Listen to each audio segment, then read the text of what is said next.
Hi welcome back to my new blog. চলে এসেছি আবার নতুন ব্লগ নিয়ে। আজকে সকালবেলা উঠেই আজকে মায়ের পুজো প্রতিদিন যেমন করে নিলাম। তারপরে দেখো ঝটপট রেডি হয়ে নিলাম। রেডি হয়ে নিয়ে বেরিয়ে গেলাম আমি আর আমার ভাই। আজকে এক জায়গায় পুজো ছিল দাদা ভাইয়ের কাছে, আমার দাদা ভাইয়ের বাড়িতে বা পুজো ছিল। তো আমি আর ভাই চলে গেলাম দাদা ভাইয়ের বাড়িতে।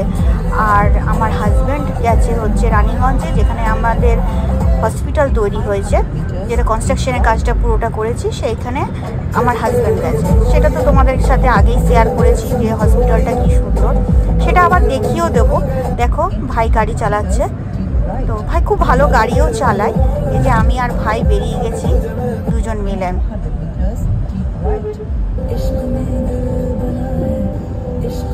তারপরে চলে এলাম ঠিক পানাগড়। পানাগড়ে দেখো কত ভিড় পুজোতে, বাপরে বাপ, মায়ের কাছে অত্যধিক ভিড়। এখানে ছিলাম প্রায় 2টো পর্যন্ত। তারপরে এখান থেকে বেরিয়ে গেলাম আমি, যেটা হসপিটাল বললাম যেটা রানীগঞ্জে, সেইখানে চলে এলাম। কারণ আজকে হসপিটালের উদ্বোধন ছিল, খাওয়া দাওয়া ছিল, তো বারবার করে ওরাও বলছিল আসার জন্য, তো সেই জন্য চলে এলাম।